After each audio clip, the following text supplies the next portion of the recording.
A viral video succeeded in making Ugandan Joseph Kony famous for his war crimes. But will this new kind of internet activism make a real difference? Next on The Line.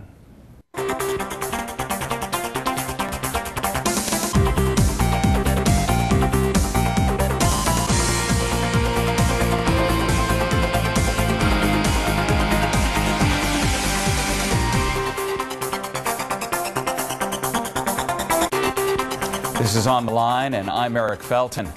An international aid group called Invisible Children is defending the video they produced that became an internet sensation over the last 2 weeks. The video vividly documents the crimes of Ugandan Joseph Kony and his Lord's Resistance Army, which are responsible for decades of atrocities, including abductions, rape, murder, and the use of child soldiers. The video about Kony went viral and within days was seen by well over 70 million people around the world. But it was quickly pointed out that some of the information in the video was out of date or misleading. And many have questioned the solution suggested by the video, a celebrity campaign to pressure the U.S. government to act against Kony. Will the Kony 2012 campaign help or hurt efforts to improve life in Northern Uganda? I'll ask my guests. Journalist Catherine Bond, who's writing a book on the origins of the Lord's Resistance Army, and VOA TV to Africa correspondent Paul Ndiho. Welcome. Thanks for joining us. Paul, in the New York Times, Ndiho Correspondent wrote, "Yes, Kony 2012 may be crude, simplistic, and shallow, but can it really be counterproductive if it prompts young people to ask why a well-known warlord with 30 years of atrocities to his name has not been caught and prosecuted?" What do you think the answer to that question is? Well, that's interesting, considering the fact that, from my perspective, I think the movie really says little about, if anything, it's misleading about what's been going on in northern Uganda. If we are to look at it, we have to look at it from the perspective of what is really happening, from the political, social, economic status of what's happening in that region. So the movie does not put that up front. If anything, it leaves so much information out of what is really happening on the ground. Obviously, there are people on the ground who are doing much more than Invisible Children. Those are the unsung heroes who have done so much. And of course, the role played by the government too cannot be ignored when it comes to solving the crisis in northern Uganda. Well, Catherine Bond, what have been the problems that people have pointed out, the factual problems with this documentary about Joseph Kony? The factual problems. Well, I suppose it gives the impression that the war is still continuing in northern Uganda, which is inaccurate. The war finished in northern Uganda in 2006 when Joseph Kony and his followers were pushed or left northern Uganda and went into southern Sudan and then Democratic Republic of the Congo and now the Central African Republic. So I suppose it gives an impression of northern Uganda still being war-ravaged, whereas it's actually in the process of recovering. And does it suggest, it seems to suggest also that at times that Kony has an army of 30,000 child soldiers as opposed to over the many years that he's been operating, he's had that many children in yes, his... Yes, that's an inaccuracy too, because there have been times when actually adult men have been principal victims of Joseph Kony's recruitment, certainly in the early years. And it was only later that he started to recruit children, and they were always children of that target age between 9 and 13 years, which is a very common age for guerrilla movements to target. The Al-Shabaab, for example, in Somalia targets exactly the same age of children. And so, yes, it's misleading. You know, it's been said that in the past couple of weeks, one of the Lord's Resistance Army groups, the one that's currently, or one of the several who are now back in the northeast of the Congo, has been capturing women and children again and using them as porters. But they don't use very young children, they use adolescents. That in itself is bad enough. But, you know, that's the truth of the matter. It's not an army of children.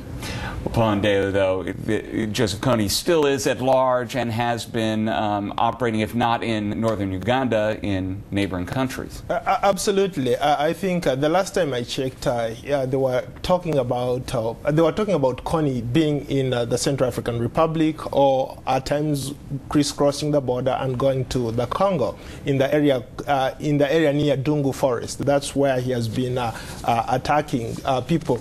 But there's something I wanted to mention. When Invisible Children started out, really the cause was good. They tried to highlight the problems of Northern Uganda.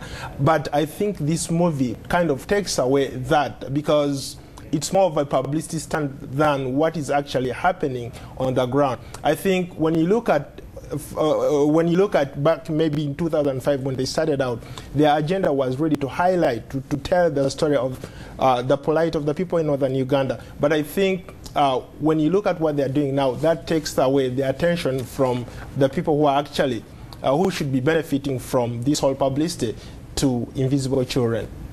But Catherine Bond, Jason Russell, who's one of the Invisible Children founders and the filmmaker involved, he explains the simplifications in terms of saying, well, you have to make it pop. What are the benefits of getting something that gets attention as opposed to something that necessarily goes into all of the dry details of a complicated situation? Well, I think the risks are that you can do the wrong thing for the right reasons. So he may feel that it's noble and worthwhile to mobilize people behind a campaign to pressure the Obama administration to keep the 100 special advisors in the East African and Central African region until Joseph Kony is captured. But is it? You know, look at the situation on the ground. There's a few advisors hanging out in a place called Obo. They're principally devoting their energies to building a better broadcast antennae for the local radio station. That's actually probably the best thing that they could do. They may offer some satellite technology pictures. Apparently, when you look at these pictures, all they can see is forest. The Zamongo forest, where Joseph Kony and his top commanders are camping, is so thick that you cannot see the smoke of campfires through the canopy. So they can't get anything from snapshots taken from space. Nor is the use of drones, if they decide to bring them in, probably going to be very effective. It's not Afghanistan, it's not Yemen, quite apart from the negative impact that drones can have in terms of collateral damage and the amount of ill feeling they tend to create in the region when you use them. They're probably not going to be at all effective against the LRA. And Paul and Ndiho, some bloggers and other commentators in Uganda and elsewhere in Africa have raised the issue that this campaign puts so much of a focus on activism by Hollywood celebrities and trying to pressure the U.S. government to solve the problem, and that it ignores the efforts of Africans and African solutions to this problem. I think their criticism is valid in a way that you have so many people who have played a significant role in that part of the area, in that part of the region, but a little or nothing is mentioned about those people who have been at the forefront trying to solve problems. You're talking about people who have been helping people who have lived in IDPs, internally displaced persons in Northern Uganda. There are so many NGOs on the ground that have been doing that, but for Invisible Children to come out and take all that away from them, it's like a slap in their face. And even looking at what the government of Uganda, I don't think the government of Uganda has done much, but they deserve some kind of credit because of what they have done. They've managed, at least for the first time in more than 20 years, to push Kony out of Uganda. Kony is no longer operating in Northern Uganda. Kony is somewhere else, but not in Northern Uganda. And they deserve some kind of credit for that. And Catherine Bond, there's also been some criticism by, for example, from Angelo Izama saying that the problems in Northern Uganda now aren't the ones that were the problems when Kony was there, but more implacable problems of poverty and disease, nodding disease, HIV/AIDS, and that the solution is not to those problems is not so simple as going after one man. No, absolutely not. And I think there is a great danger here that you could do the Uganda government's work for it by leaving those US special advisors there to pressure the Ugandan army. And the people who are really going to go out and look for Kony are, very ironically, former ex-LRA fighters themselves. They've not been properly integrated into the Ugandan army, they've not been retrained, and they have not been paid. They've been more or less forced to go and hunt for Joseph Kony. And so what you're asking them to do is to go and die, trying to capture him. You're asking people to put their lives on the line. Are you asking for the right people to do the right things? Is there not something else that can be done? Like the radio antennae, actually. So I would say that the US efforts are not totally misguided. And, you know, after all, we don't really know what they're doing because they're not telling us. What they're doing on the ground is sort of, you know, a military secret as far as they're concerned. So, yeah, you know, there are people from churches, there are people from non-governmental organisations and civil society organisations, again, something that's recognised by the US administration. It's almost as if they too have come to rely upon them and want them to be in the vanguard of this effort, who could help persuade more LRA fighters to come out and end this thing peacefully.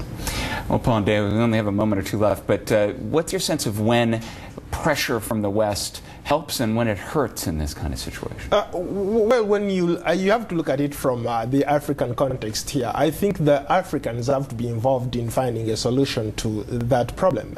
If the US is going to come parachute in Northern Uganda and think that they're going to solve the problem of it, they're misguided or they are wrong. I think they have to engage the local population, because at the end of the day, it's the local people who can really come up with solutions. Yes, they have failed to get rid of Kony because of the problems that were. Kony was seen as somebody who represented their views. The government of Uganda for some time had ignored that part of the region. So that's why Kony was able to come and camouflage among people and do these horrible crimes, because he had the support of the local community. So for one to succeed, they need that local support. Well, I'd like to thank my guests for this segment, journalist Catherine Bond and VOA TV to Africa correspondent Paul Ndiho. Thanks so much for joining us.